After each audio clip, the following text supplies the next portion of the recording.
Hello everyone, स्वागत है आपका हमारे चैनल पे। और आज है 4 मार्च और हम लोग क्या करते हैं यहाँ पे इंपॉर्टेंट जो न्यूज़ होता है और एग्जाम के लिहाज से उसको हम लोग देखते हैं। सबसे पहले आइए, पहला न्यूज़ है यहाँ पे। ये भी क्या हो रहा है, केंद्रीय मंत्रिपरिषद का बैठक हुआ, ठीक है। और उसमें जो है अगर इलेक्शन में जीतते हैं और हम लोग पार्टी फिर से आती है जो, उसमें कैसे जो है काम किया जाएगा, उन मुद्दे को पहले उठाया जाएगा, इस तरह की बातचीत हुआ। क्वेश्चन यहाँ से नहीं पूछता है, क्वेश्चन पूछेगा आपका मंत्रिपरिषद जो बैठक होता है ना, उसके अध्यक्ष कौन करते हैं? तो प्रधानमंत्री करते हैं, ठीक है। कैबिनेट जो है मंत्रिपरिषद, मतलब मंत्रिपरिषद जो होता है जिसको कैबिनेट मिनिस्टर बोलते हैं, ठीक है, या कैबिनेट काउंसिल बोलते हैं। और इसका जो है आर्टिकल, संविधान का आर्टिकल 74 है ना, उसमें इसका है वर्णन है। और आर्टिकल 75 में क्या बात की गई है? आर्टिकल 75 में जो भी मंत्री हैं उनका जो है कार्यकाल और उनसे जुड़े हुए जो है प्रावधान को यहाँ पे क्या किया गया है, सम्मिलित किया गया है। ये क्वेश्चन पूछा जाता है, आप लोग ध्यान में रखिएगा। आर्टिकल 74 कैबिनेट काउंसिल से यहाँ पे कैबिनेट काउंसिल के बारे में बात की गई है 74 में। और इसके बाद बता दें आपको, सारा पावर जो है राष्ट्रपति को होता है। जो भी काम आप कर रहे हैं ना देश में, वो राष्ट्रपति के नाम पर ही होता है। तो यहाँ पे जो है राष्ट्रपति की जो पावर जो मिला हुआ है राष्ट्रपति को, वो पावर का यूज या तो खुद करेंगे या तो अपने अधीन जो भी अधिकारी हैं, ठीक है, उनके अनुसार या उनके सहायता से करेंगे, ठीक है, याद रखिएगा। एक टर्म है डीप इफेक्ट, न्यूज में आ गया। पार्टियों में अभी जो बैठक हुआ, उसमें बात की गई कि आप लोग जो है ना, कुछ भी जो सार्वजनिक अगर बयानबाजी करते हैं, कुछ भी आप स्टेटमेंट देते हैं, तो अपने शब्दों को जरूर विचार करके ही दीजिएगा, क्योंकि अभी डीप इफेक्ट जो है ना बहुत बड़ा चुनौती बना हुआ है। आपके जो है ऑडियो को, आपके वीडियो को जो यहाँ पे जो मनचाहा परिवर्तन करके और विरोधियों की तरह जो यहाँ पे आपका जो है आप पे भ्रामक प्रचार किया जा सकता है, ठीक है। तो आप लोग जो शब्द का चयन बिल्कुल सोच समझ कर ही करें। तो यहाँ पे डिफेक्ट जो इंपॉर्टेंट है, याद रखिएगा।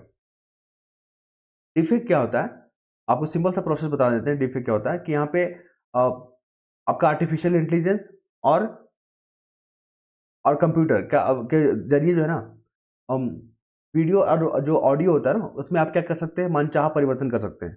जैसे आपने रश्मिका मंदाना का केस जो सुना था, तो वहाँ पे क्या किया, उनका फेस का यूज़ करके, ठीक है, उनका मतलब फोटो को एडिट करके और दूसरे महिलाओं पे लगा के जो है उनको ऐसा दिखाया गया था कि सच में वो रश्मिका मंदाना ही है, ठीक है। तो ऐसा जो है भ्रामक चीज़ देखने को मिलता है, ठीक है। फिर हम लोग बात करेंगे अभी, और अभी जो आप देख रहे हो रील रील वगैरह जो चल रहा है, इंस्टाग्राम हो चाहे आपका सोशल मीडिया के जितने प्लेटफॉर्म में, उसमें डीपीफेक का यूज़ करेंगे। जैसे अभी आप देख रहे हो कोई मंत्री अगर स्टेटमेंट दे रहे हैं, बयान दे रहे हैं, ठीक है, तो वहाँ पे क्या किया जा रहा है, फेस को वहाँ पे डिफेक्ट के माध्यम से वहाँ पे चेंजेस कर दिया जा रहा है। तो जिसे पकड़ में नहीं आ पा रहा है कि वो नकली है या असली है टाइप में, समझ रहे हैं ना। तो बहुत बड़ा कंसर्न है डीपीफेक। उसके बाद आते हैं किसान आंदोलन में। यहाँ पे बात होगा किसान आंदोलन में कि फिर से जो है हम लोग आंदोलन करेंगे अगर हमारी मांगों को पूरी नहीं की। इनकी मांग क्या है कि आप जो है यहाँ पे एमएसपी हमें गारंटी करें, एमएसपी हमें गारंटी दे, और साथ ही साथ, और यहाँ पे क्या बात की गई है, इनकी मांग क्या है कि जो भी कर्ज है उसको माफ़ किया जाए, और इन तमाम मांगों को यहाँ पर रखा जा रहा है। कुल मिला के एमएसपी जो है, न्यूज़ बार बार आ रहा है, तो एमएसपी में बताना चाहते हैं कि इसमें जो है 23 फसल जो इंक्लूड है, ठीक है। और एक जो है आता है आपका गन्ना। गन्ना के लिए एफआरपी होता है, ठीक है, एफआरपी होता है। और उसमें जो है थी सरकार जो है चीन मिलों को बोलती है, जो चीन वाले जो मिल होते हैं, चीन वाले मिल नहीं, मतलब चीनी का जो मिल होता है, कि आप जो है कम से कम इस रेट पे आप खरीदोगे किसानों से, ठीक है। क्योंकि सरकार जो किसानों से गन्ना खरीद के फिर उसको प्रोसेसिंग करके और उसको फिर सामान बेच तो नहीं सकती है, आप समझ रहे हैं ना। तो चीनी मिलों को निर्देश देती है कि आप जो कम से कम इस रेट पे ही खरीदेंगे। और चीनी मिलों पे डिपेंड करता है कि उस रेट से बढ़ा के भी लें या कम से कम उतना लें, ठीक है। चलिए, तो हाँ, फिर इसमें सीएसीपी आता है आपका। ये वो संस्था जो है ना 1965 में बना था, वनडे एग्जाम के लिए बहुत इंपॉर्टेंट है। 1965 में बना था।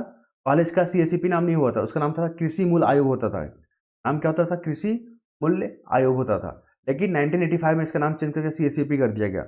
इसमें रबी फसल, खरीफ फसल जो है बाइफरगेट कर दीजिएगा। इसमें 4 जो है कॉमर्शियल क्रॉप आते हैं, जैसे कि आपका नारियल हो गया, कपास हो गया, जूट हो गया और गन्ना हो गया। ये आपके क्या हो गए? कॉमर्शियल क्रॉप हो गए, इसको ध्यान में रखिएगा। 7 आपके जो होते हैं खदान फसल होते हैं, और 5 जो है आपका दलहन होते हैं, और 7 जो है आपके क्या होते हैं, 7 आपके क्या होते हैं इसमें? तिलहन होते हैं, ठीक है। ध्यान रखिएगा ये तमाम फैक्ट को। फिर आगे मूव करते हैं, तो आपको बता दें यहाँ पे जो कोलकाता के जो हाई कोर्ट है, उन्होंने जो न्यायाधीश है, जस्टिस, उन्होंने कहा कि अब हम जो राजनीति में उतरेंगे और किसी भी पार्टी से जो है हम यहाँ पे मर्यादित तरीके से चुनाव लड़ेंगे, ठीक है। क्वेश्चन यहाँ से नहीं पूछेगा, क्वेश्चन पूछेगा कलकत्ता हाई कोर्ट के बारे में, न्यायाधीश न्यायाधीश के बारे में। देखिए, जब भी कोलकाता के न्यायाधीश को अगर हटाना होगा, ठीक है, तो बिल्कुल जो है आपको उस प्रक्रिया से गुजरना होगा। उस प्रक्रिया जैसे मतलब जैसे सुप्रीम कोर्ट के जजेस को जो वहाँ पे जो हटाने की जो प्रक्रिया होती है, लाइक इम्पीचमेंट। इम्पीचमेंट की तरह जो है मतलब इसमें संसद की भूमिका होती है। इम्पीचमेंट कहने का मतलब क्या होता है, इसमें संसद की भूमिका होती है, मतलब संसद के दोनों सदनों से प्रस्ताव पारित करना होगा, तब जाके आप जो हाईकोर्ट के जजेस को आप हटा सकते हो। क्लियर है? तो इम्पीचमेंट कहने का मतलब ये होता है। लेकिन इम्पीचमेंट जो है, जो शब्द है, जो प्रक्रिया है, वो सिर्फ और सिर्फ राष्ट्रपति के लिए ही यूज होता है। लेकिन कई अधिकारियों के मामले में जो है उस तरह की प्रक्रिया को फॉलो किया जाता है, ठीक है, जिसमें संसद की भूमिका होती है। क्लियर है? जो हाईकोर्ट के जो न्यायाधीश होते हैं उनको अपॉइंटमेंट कौन करता है? राष्ट्रपति करता है। याद रखिएगा, ये फैक्ट भी एग्जाम में पूछे गए हैं। और बता दें, आर्टिकल 214 जो है आपका डील करता है, हाईकोर्ट से डील करता है। अपॉइंटमेंट जो है यहाँ पे होते हैं राष्ट्रपति करते हैं, और नाम की सिफारिश जो होता है ना, वो कॉलेजियम सिस्टम के द्वारा होता है। इनको भी आप याद रखेंगे। ये जो हाईकोर्ट के जो जज होते हैं उनको जो पेंशन जो है ना, केंद्र का जो है, केंद्र के द्वारा दिया जाता है। केंद्र का जो संचित निधि होता है, कॉन्सोलिडेट फंड होता है इंग्लिश में, उसके द्वारा दिया जाता है। और आपको बता दें कि इनको जो सैलरी है, स्टेट का जो कॉन्सोलिडेट फंड होता है, जो संचित निधि होता है, उनसे इनको मिलता है। ये फैक्ट को आप याद रखेंगे, बहुत बार पूछे जा चुके हैं। फिर आएंगे हम लोग यहाँ पे, तो हमें देखने को मिलता है, ओके, यस, देखिए यहाँ पे हम लोग बात करेंगे, मैंने मार्क करके रखा हुआ है। देखिए, बाघ के हमले से 2 कर्मचारी घायल हो गए।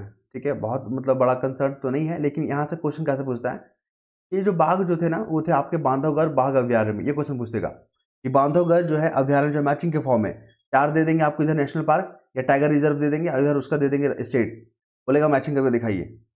तो यहाँ पे याद रखिएगा, बांधवगढ़ जो बाघ अभ्यारण्य है ना, वो मध्य प्रदेश में। वर्तमान में जो है ना 54 टाइगर रिजर्व है। कितना टाइगर रिजर्व, कितना वर्तमान 54। अभी 3 और बढ़ने की जो यहाँ पे प्रस्ताव किया गया है, जैसे बिहार का, और एक मध्य प्रदेश में, और एक आपका शायद उत्तराखंड में। मैंने कल का न्यूज़ में इसको कवर किया था। ठीक है, तो 3 और टाइगर रिजर्व बढ़ जाएंगे तो 57 संख्या हो जाएंगे, लेकिन वर्तमान में आपका कितना है, 54 है। इस फैक्ट को आप याद रखेंगे। फिर बात करेंगे हम लोग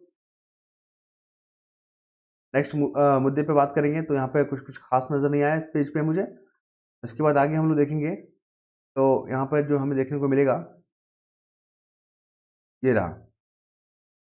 देखिए, जम्मू कश्मीर में पुलिस जो बेहतर संतुलन के साथ काम कर रही है, मतलब वहाँ का जो पुलिस है जम्मू कश्मीर की, वो विभिन्न सेक्टरों में काम कर रही है और वहाँ पे तालमेल बैठा पा रही है। तो उसी के बारे में यहाँ लिखा गया। क्वेश्चन यहाँ से फ्रेम नहीं होगा। क्वेश्चन पूछेगा कि डल झील जो है ना, किस राज्य में आता है? जम्मू कहाँ पे है डल झील? तो याद रखिएगा, ये आपका जम्मू एंड कश्मीर जो हमारा यूटी है ना, उसके अंतर्गत आता है ये डल झील। और ये जो फ्रेश वाटर है, क्वेश्चन पूछता है कि कौन सा फ्रेश वाटर है और कौन सा खारा वाला जो है झील है। ठीक है, तो आप इन्हें फैक्ट में याद रखिएगा। जैसे डल झील हो गया, बुलर झील हो गया, ये सब क्या हो गया, मीठे पानी वाला झील है।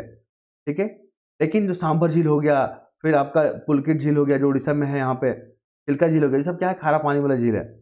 और लोकटक भी क्या है आपका, लोकटक जो है आपका वहाँ जो मणिपुर में है, वो क्या हो गया, मीठे पानी वाला झील है। आप इन्हें याद रखेंगे। जो भी पहाड़ी क्षेत्र में है ना, वो मीठा पानी वाला है। जो भी आपका मैदानी क्षेत्र में है ना, वो लगभग मान के चलिए खारा पानी वाला है। इस फैक्ट को आप याद रखेंगे। ठीक है, इसके बाद हम लोग जब मूव करेंगे अगले मुद्दे पे, तो एडिटोरियल पेज में मुझे खास नज़र क्या आता है, देखिए यहाँ पर बात की जा रही है मानवीयता विरुद्ध। जैसे कि अब इजराइल के द्वारा जो है आपका हमला किया गया हमास पे। अब एक केस था वहाँ पे, जब वहाँ पे जो राहत शिविर में थे, जो आम नागरिक थे, वहाँ पे उनको अनाज दिया जा रहा था। तो उस भीड़ में जो इजराइल की तरफ से जो है, इजराइल का जो तोप था, वहाँ ने हमला कर दिया। लगभग 112 लोगों की मृत्यु हो गई। तो इस पे जो ना वेस्टर्न कंट्री भी नाराज है, अमेरिका ब्रिटेन भी नाराज है। ठीक है, भारत भी इस पर जो दुख बताया कि इस तरह की घटना नहीं होना चाहिए। ठीक है, ये मानवीय को शर्मसार करने वाला है। तो इस तरह की बातें की गई है। आपको बता दें, टू स्टेट सॉल्यूशन जो एग्जाम में पूछे गए हैं, उस पर बात करता है। ये बात करता है इजराइल और फिलिस्तीन। ठीक है, फिलिस्तीन के बारे में बात करता है। ये क्वेश्चन जो है इस बार आने की संभावना पूरी लग रहा है, कोई भी एग्जाम में, जो भी एग्जाम होना है। ठीक है, ये जो है फिलिस्तीन और इजराइल के बीच जो शांति समझौते को लेकर यहाँ पे बात करता है। यहाँ पे जो संघर्ष को विराम लगाने की बात करता है। ठीक है, तो इस पे जो है नीतियाँ जो है लागू नहीं हो पा रही है। तो याद रखिएगा, टू स्टेट सॉल्यूशन किस संदर्भ में जो है इसको यूज किया जाता है, तो इजराइल और फिलिस्तीन के जो है यहाँ पे संबंधों को यहाँ पे नॉर्मल करने के लिए यहाँ पे यूज किया जाता है। अब आते हैं हम लोग यहाँ पे इकोनॉमिक्स चैप्टर में। देखिए, अर्थव्यवस्था का मानवीय चेहरा, कहने का मतलब जो हमारा मानवीय जो अर्थव्यवस्था है ना, उसमें क्या क्या इंक्लूड होता है। तो आपको बता दें, मानवीय अर्थव्यवस्था पूछेगा मेंस एनसीईआरटी में कि मानवीय अर्थव्यवस्था से आप क्या समझते हैं। तो इसमें जो है ना गरीब कल्याण पे बात की जाती है, इसमें श्रमिकों के साथ जो बेहतर व्यवहार के बारे में बात की जाती है। यहाँ पे सामाजिक रूप से जागरूकता फैलाने की बात की जाती है और निष्पक्ष प्रतिस्पर्धा आदि जो है तत्व शामिल होते हैं। तो मानवीय अर्थव्यवस्था से आप क्या समझते हैं, तो आपको ये चीज़ बताना होगा कि यहाँ पे गरीब कल्याण के बारे में होता है, श्रमिकों के साथ बेहतर संबंध के बारे में बात होता है, सामाजिक रूप से जागरूकता के बारे में बात होता है यहाँ पे, ठीक है। इन तमाम विषयों पर क्या हो जाती है, काम किया जाता है यहाँ तक, ठीक है। तो इस दिशा में क्या क्या जो है कार्य किए गए हैं सरकार के द्वारा या वर्तमान में क्या क्या कार्य आपको देखे गए हैं, आपको वहाँ पे पुष्टि करने बोलेगा, ठीक है। तो वहाँ पे कीजिएगा, क्या करना है आपको कि अर्थव्यवस्था में मानवीय दृष्टिकोण को ध्यान रखते हुए ग्रामीण स्वास्थ्य मिशन जो है 2005, याद रखिएगा, राष्ट्रीय ग्रामीण स्वास्थ्य मिशन 2005 जो है लागू किया गया है। महात्मा गांधी जो राष्ट्रीय ग्रामीण रोजगार गारंटी जो अधिनियम है 2005, इसको लागू किया गया है। बच्चों को मुफ्त और अनिवार्य शिक्षा के लिए जो आरटीआई जो act RTE right to education 2009 को लागू किया गया है। शहरों में गरीबी और बेघरों को आवास प्रदान के लिए भी जो योजना लागू की गई है। खाद्य सुरक्षा जो सुरक्षा अधिनियम है, राष्ट्रीय खाद्य सुरक्षा अधिनियम 2013 को यहाँ पे योजनाओं को लागू की गई है। तो ये तमाम जो आपको बताने होंगे, स्कीमें बतानी होगी, आपको पहल बतानी होगी कि जो मानवीय दशाओं के लिए जो बेहतर करने के लिए जो ये तमाम जो यहाँ पे बात की गई है। उसके बाद यहाँ पे देखेंगे कौटिल्य, आपने नाम सुना है विष्णुगुप्त का, ये जो चंद्रगुप्त मौर्य के क्या थे, महामंत्री थे, उनके जो है गुरु भी थे, ठीक है, पॉलिटिकल गुरु भी थे। तो उनका यहाँ पे एक सिद्धांत है मधु सिद्धांत, जिसको बोलते हैं हनी प्रिंसिपल, ठीक है। इन्होंने बात किया है टैक्स के बारे में। तो जो टैक्स लगाया जाता है, जो टैक्स पेयर है, उनका कहना है कि हम पे इतना टैक्स जो लगा दिया जाता है, भारी टैक्स लगा दिया जाता है, जिसका वहन करने में जो है ना हमें बहुत दिक्कतें होती है। तो यहाँ पर जो है इस कॉन्सेप्ट का यूज किया जाता है मधु सिद्धांत। जिस तरह तितली, ठीक है, तितली क्या करती है, फूलों से रस निकालती है और फूलों को नुकसान भी नहीं पहुंचाती, और उस रस का क्या करती है, मधु बनाती है, हनी बनाती है और लोगों को वितरित करती है। बात समझ रहे हैं ना। इससे क्या हुआ, फूल को भी नुकसान नहीं हुआ और यहाँ लोगों को भी फायदा हो गया।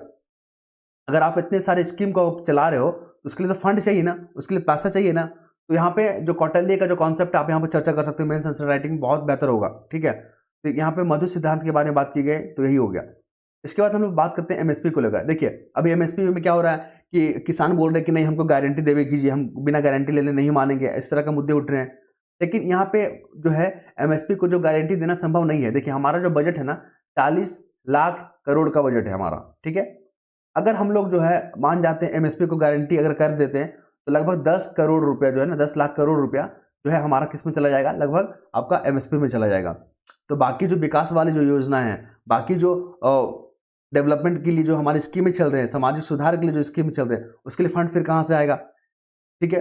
फिर अगर मतलब फंड हमको जुटाने होंगे तो टैक्स को बढ़ाना होगा, तो अर्थव्यवस्था में फिर यहाँ पर महंगाई हो जाएगी। ऐसा तो नहीं ना करना है। लोग यहाँ पे आम जनता लोग भी तो रहते हैं, उनको फिर महंगा सामान खरीदना पड़ेगा। गरीब यहाँ पे रहते हैं, उनको फिर महंगा सामान मिलने लगेगा। मिडिल क्लास फैमिली पे फिर बहुत बड़ा दबाव पड़ जाएगा। इन तमाम चीज़ों को यहाँ पे क्या किया गया है, बातें की गई है। आप यहाँ पे याद रखिएगा, पिछले बार जो है क्वेश्चन पूछा था एमएसपी को लेकर कि तिल जो है आपका एमएसपी के अंतर्गत आता है कि 2022 में पूछा था। तो देखिए तिल आपका एमएसपी में आता है, नाइजर आता है आपका एमएसपी में, कपास आता है। सबको 3-4 बार आप लोग देख लीजिएगा, क्वेश्चन जो है रिपीट करता है। सूरजमुखी को देख लीजिएगा, सोयाबीन तेल देख लीजिए, सोयाबीन को देख लीजिएगा, मूंगफली, उड़द, मूंग, अरहर, राग, बाजरा, ज्वार, धान, ये तमाम फसल इसमें इंक्लूड है, ठीक है। चलिए मैंने यहाँ पे सिलसिला किया। अब यहाँ पर देखेंगे हम लोग अगले फैक्ट को देखेंगे। समय कितना हो गया, 13 मिनट हो गया और हमारे पास 7 मिनट और है। 20 मिनट में जो है हम अपने पेपर को यहाँ पे क्या करेंगे, समाप्त करेंगे। यहाँ पे एनजीटी आया है न्यूज़ में। देखिए एनजीटी जो है ना, क्वेश्चन पूछा जाता है, ये पर्यावरण से जुड़ा हुआ महत्वपूर्ण जो संस्था है, ठीक है। ये जो नेशनल ग्रीन जो ट्रिब्यूनल होता है, ये पर्यावरण मुद्दों को यहाँ पर सुलझाता है और यहाँ पे इसको ऑटोनॉमी प्रदान किया गया है, क्लियर है। ये 2010 में बना था, याद रखिएगा 2010 में बना था। एक एक्ट के माध्यम से, एक अधिनियम के माध्यम से इसको निर्माण किया गया था। इसके जो हेड है ना, याद रखिएगा न्यायमूर्ति प्रकाश श्रीवास्तव। ये एग्जाम में पूछे जाते हैं, डायरेक्ट पूछा जाएगा। और यहाँ पे बात की गई है कॉर्बेट उद्यान के बारे में। जो आपको जिम कॉर्बेट नाम सुना ना, नेशनल पार्क कहाँ है आपका, है उत्तराखंड में। तो ये इंपॉर्टेंट हो गया, आपको मैचिंग के रूप में पूछा जा सकता है। चलिए फिर अगला मुद्दे आते हैं। अगले मुद्दे में हमें क्या देखने को मिलता है, मैं यहाँ पे स्क्रॉल कर रहा हूँ धीरे धीरे। तो यहाँ पर देखने को मिलता है, देखिए अभी जो है ना हम लोग को यहाँ पे सेमीकंडक्टर या चिप निर्माण के जो है निर्माण में हमें हब बनना है। क्योंकि अभी इसमें हब में जो है मतलब जो चीन जो है मतलब क्या बोलते हैं इसको, सेमीकंडक्टर के उत्पादन में जो टॉप कंट्री है, ताइवान हो गया, दक्षिण कोरिया, चीन हो गया, याद रखिए इनका मोनोपोली है यहाँ पे, इनका दबदबा है। तो इनका दबदबा को कम करने के लिए हमें भी जो है यहाँ पे बेहतर काम करना होगा। तो यहाँ पे क्या हो रहा है कि जो मैन्युफैक्चरिंग है इसको लेकर, सेमीकंडक्टर को लेकर, वहाँ पर पार्क वगैरह बैठाए जाएंगे। एक शब्द यहाँ पे न्यूज़ में आ रहा है, फैब। बोलेगा कि फैब जो शब्द है ना, किस संदर्भ में यूज किया जाता है? तो आपको बता दें फैब जो है ना सेमीकंडक्टर के रूप में जो यहाँ पे यूज किया जाता है। बीपीएससी, स्टेट पीसीएस और आपका यूपीएससी ऐसे क्वेश्चन पूछेगा कि फैब जो है खबरों में रहा किस चीज को संदर्भित करता है, तो ये आपका मैन्युफैक्चरिंग मतलब सेमीकंडक्टर से यहाँ पे जुड़ा हुआ है, इसको याद रखिएगा। साथ आपको ये बता दें कि ताइवान, दक्षिण कोरिया, चीन जो इसमें लीड कंट्री है। और आपको बता देते हैं यहाँ पे जो एग्जाम में पूछे जाएंगे, इसका यूज कहाँ होता है सेमीकंडक्टर का, तो आपको पता ना इलेक्ट्रॉनिक जितने भी गैजेट है उसमें जो है आपका यूज होता है, लाइक कंप्यूटर हो गया, लैपटॉप हो गया, मोबाइल फोन, इन तमाम चीजों में, जो वॉशिंग मशीन में भी जो यहाँ पे सेमीकंडक्टर का यूज होता है। इसके बाद आते हैं भारत यूएई के बीच में अभी जो है ना $100 अरब का जो है ना हम लोग अपने को मतलब गैर तेल जो नॉन ऑयल जो व्यापार है ना, मतलब तेल के अलावा $100 अरब का जो है यहाँ पे क्या करना होगा, व्यापार करना होगा। अब भारत जो है यूएई के साथ फ्री ट्रेड एग्रीमेंट किया, तो जिससे जो है वहाँ पे बेहतर संबंध देखने को मिल रहा है। ठीक है, अभी आपको बता दें WTO का जो मंत्री स्तरीय जो मंडल हो रहा है ना, वो अब यूएई में ही हो रहा है, अबू धाबी में। ठीक है, वहाँ पे हो रहा है। और वहाँ पे जो है WTO में जो कितने मेंबर याद रखिए, WTO में जो पहले 164 मेंबर हुआ करते थे, अब 166 हो गए। 2 नए मेंबर ऐड हुए थे, 2 नए मेंबर का नाम याद रखिएगा, एग्जाम में पूछा जाएगा। ये जो है 1995 में बना था आपका WTO, पहले इसको गैट के नाम से जानते थे, याद है ना आपको, आपने पढ़ा होगा। ठीक है, चलिए फिर आते हैं यहाँ पे चुनाव घोषणा से पहले राज्यों की परियोजना। यहाँ पे इंपॉर्टेंट क्या है, अभी क्या हो रहा है कि प्रधानमंत्री मोदी जी विभिन्न राज्यों में जाके वहाँ पे जो बड़े बड़े योजनाएं हैं उसको जो यहाँ पे लॉन्च कर रहे हैं, क्योंकि जब आचार संहिता जब लग जाएगा ना, तो वहाँ पे फिर आप बड़े बड़े योजना को वहाँ पे लॉन्च नहीं करेंगे। ठीक है, तो यहाँ पे अभी तमिलनाडु में जो है आपका कलपक्का में, ये क्वेश्चन कई दफा पूछा गया है कि तमिलनाडु के जो कलपक्का में क्या है आपका भारतीय जो है नाभिकीय विद्युत निगम है, वहाँ पे मतलब परमाणु संयंत्र है आपका कलपक्का में। गुजरात में काकड़ापाड़ा, ये सब याद रखिएगा। फिर आपका उत्तर प्रदेश में है क्या, उत्तर प्रदेश में क्या है, नरोरा है। इन तमाम फैक्ट को आप याद रखिए। कर्नाटक में कैगा है। तो ये सब मैचिंग करने के लिए पूछता है, चाहे कोई भी एग्जाम हो, इसको आप याद रखेंगे। ठीक है, फिर आपको बता दें अरुणाचल प्रदेश में एक सुरंग है जिसका नाम है सेला सुरंग। एग्जाम में पूछा जाएगा कि सेला सुरंग जो किस राज्य में है, दे देगा सिक्किम दे देगा, भूटान दे देगा, या राज्य में दे देगा, या नेपाल दे देगा। आपको बता दें कि अरुणाचल प्रदेश में सेला सुरंग, इस फैक्ट को याद रखिएगा। साथ ही ये पता है असम में एक जो साम्राज्य हुआ करते थे उनका नाम था अहोम साम्राज्य। बोला है कि अहोम साम्राज्य जो है किस राज्य से जुड़ा हुआ है, तो असम से जुड़ा हुआ है। ये भी वनडे फैक्ट में पूछा जा चुका है, एग्जाम में पूछा गया। नमो ड्रोन दीदी योजना क्या है, तो यहाँ पे जो ग्रामीण जो क्षेत्र में जो भी महिलाएं हैं उनको जो है ना ड्रोन संचालित करने के लिए ट्रेनिंग दिया जाएगा। और खेती के जरिए मतलब खेती में जो है ना, किसान खेती में वहाँ पे जो आप फर्टिलाइजर वहाँ पे छिड़काव करते हैं ना, तो उसमें ड्रोन का इस्तेमाल किया जाएगा। तो यहाँ पे नमो ड्रोन दीदी आप याद रखेंगे, बहुत महत्वपूर्ण है। फिर आ रहा है यहाँ पे डीआरडीओ का स्थापना 1958 में हुआ था, इसको याद रखिएगा। और एस सोमनाथ जो है यहाँ पे जो आपका इसरो के हेड है, और डीआरडीओ को हेड आप लोग यहाँ पे देख लीजिएगा गूगल करके। ठीक है, मैं अभी रिकॉल नहीं कर पा रहा हूँ। साथ ही आपको बता दूं यहाँ पे कि राजस्थान का पोखरण, आपको पता ही ना, यहाँ पे न्यूक्लियर टेस्ट होता है भारत का। और साबरमती आपको पता ही, यहीं से जो आपका दांडी मार्च जो शुरू हुआ था। अब अगर इतिहास को जोड़कर देखें तो 1930 में गांधी जी का साबरमती नमक आंदोलन है ना, ये सब। इन तमाम फैक्ट को आप याद रखेंगे, एग्जाम में बहुत बार पूछे जा चुके हैं। इसके बाद हम लोग आते हैं अगले आर्टिकल पे। तो मुझे अगला आर्टिकल जो महत्वपूर्ण नजर आ रहा है, कोड ऑफ कंडक्ट को लेकर यहाँ पे बात करेंगे। देखिए यहाँ पे एक टिप्पणी आया, पहले बात देख लीजिए। MQ-9B जो ड्रोन है ना, ये अमेरिका से भारत खरीद रहा है। किसे खरीद रहा है, अमेरिका से भारत खरीद रहा है। MQ-9B एक ड्रोन है, क्योंकि समुद्री सुरक्षा जो है ना, उसको समुद्र को सुरक्षा करना जो भारत की बहुत बड़ा जो कंसर्न है, क्योंकि जो भी भारत के टेरिटरी में जो भी समुद्र आते हैं उसको सुरक्षा करने के लिए भारत जो है पूरी तरह से कंसर्न है। और इसी को ध्यान रखते हुए जो है MQ-9B जो ड्रोन है अमेरिका के साथ यहाँ पे समझौता किया गया है कि आप हमें जो है इस तरह का ड्रोन को यहाँ पे सप्लाई करेंगे। ठीक है, यहाँ तक बढ़िया है, क्वेश्चन समझ में आ गया। एक और देख लीजिए, यूपीएससी में सर क्वेश्चन फ्रेम कर रहा है कि जो कोड ऑफ कंडक्ट होता है, जो कोड ऑफ कंडक्ट होता है, क्या वो रक्षा क्षेत्र में भी लागू होता है? ठीक है, तो यहाँ पे चुनाव आयोग ने स्पष्ट किया कि चुनाव आयोग की घोषणा होने पर, ठीक है, चुनाव की घोषणा होने पर अगर आदर्श आचार संहिता लागू हो जाती है, तो भारत निर्वाचन आयोग द्वारा जारी आदर्श आचार संहिता में कहा गया है कि आचार संहिता रक्षा बलों से संबंधित किसी भी मामले पर लागू नहीं होता। तो ये चीज याद रखिएगा, यूपीएससी में सर क्वेश्चन फ्रेम कर रहा है यहाँ पे कि जो कोड ऑफ कंडक्ट होता है, ठीक है, कोड ऑफ कंडक्ट होता है, क्या वो रक्षा मामले में लागू होता है? तो बिल्कुल नहीं लागू होता, क्योंकि यहाँ पे निर्वाचन आयोग ने स्पष्ट कर दिया है। ठीक है, और आर्टिकल 324 जो है क्या डील करता है, आर्टिकल 324 जो डील करता है चुनाव आयोग को लेकर, चुनाव आयोग का स्थापना को लेकर, यहाँ पे आर्टिकल 324 हमारे संविधान जो है यहाँ पे डील करता है। आप इसको याद रखिएगा। आपको बता दें बांग्लादेश के जो है ना मोहम्मद यूनुस खान, जो कि नोबेल प्राइज इनको मिल चुका है, तो यहाँ पे इनको जो क्या हुआ, मिल गया, तो इनको जमानत मिला है। क्यों मिला है? तो कुछ मामला था यहाँ पे, मामला याद नहीं करना है, बस ये इतना याद रखना कि बांग्लादेश के जो मोहम्मद यूनुस खान थे, उनको जो नोबेल प्राइज़ मिला है और किस क्षेत्र में काम किए थे जिसके कारण उनको जो यहाँ पे नोबेल पुरस्कार मिला है। तो आपको बता दें, माइक्रो क्रेडिट जो है ना, सूक्ष्म लघु जो उद्योग वगैरह आप देख रहे हैं वहाँ पे, और माइक्रो क्रेडिट फाइनेंसिंग देख रहे हैं आप, ठीक है। तो इन तमाम फील्ड में उन्होंने काम किया था, इसलिए उनको जो नोबेल प्राइज़ मिला है। आपको बता दें, पाकिस्तान में जो अभी प्रधानमंत्री बने हैं, पाकिस्तान मुस्लिम लीग के जो हेड हैं, क्या नाम है उनका, शहबाज शरीफ जो है यहाँ के प्रधानमंत्री बने हैं, याद रखिएगा। और इन्होंने कहा है कि हम अपने पड़ोसी देशों के साथ जो है ना, जो है सकारात्मक या समानता के आधार पे हम लोग क्या करेंगे, दोस्ती रखेंगे, ठीक है। तो आपको बता दें, आपको ऐसा करना भी पड़ेगा। इसके बाद हम लोग बात करेंगे अगले मुद्दे पे। तो अगले मुद्दे पे हमें क्या देखने को मिलता है, मुझे कुछ खास नज़र तो नहीं आया। स्पोर्ट्स में बस एक याद रखिएगा कि जो टेस्ट जो रैंकिंग है, क्रिकेट का टेस्ट रैंकिंग में भारत जो टॉप पे है, सेकंड पे है न्यूजीलैंड और थर्ड पे कौन है, ऑस्ट्रेलिया। ये 3 फैक्ट को आप याद रखेंगे, महत्वपूर्ण है। और समय जो हो गया आपका लगभग 20 मिनट हो गया, और जो है न्यूज़पेपर को हम यहाँ पे समाप्त करेंगे। आई होप आप लोग चीज़ों को समझ पा रहे हो, क्वेश्चन को लिंक करके देख रहे हैं कि क्वेश्चन कहाँ से फ्रेम होता है, किन किन टॉपिक को पढ़ा जाता है। तो प्लीज़ लाइक शेयर कमेंट भी जरूर कीजिएगा। अगर आपको अच्छा लगता है, आपने वीडियो देखा, आपको पसंद आया, तो आप लोग कमेंट जरूर कर दीजिएगा, ठीक है। इससे क्या होगा, हमें मनोबल मिलेगा और भी हम बेहतर करने का कोशिश करेंगे। बहुत व्यूअर लोग जो हमें बोल रहे हैं कि सर आप इंग्लिश में भी जो है जल्दी स्टार्ट कीजिए, तो हम लोग इस पर काम कर रहे हैं, ठीक है। और जल्द ही जो है इंग्लिश वाला आपका आएगा। तो आप लोग जब तक हैं तब तक आप इस पर देख सकते हैं, क्योंकि हम जो यहाँ पे इंग्लिश में जो है ना शब्द का प्रयोग करते हैं, इंग्लिश और हिंदी दोनों यहाँ पे मिक्स कर देते हैं, ताकि किसी को भी प्रॉब्लम ना हो। धन्यवाद।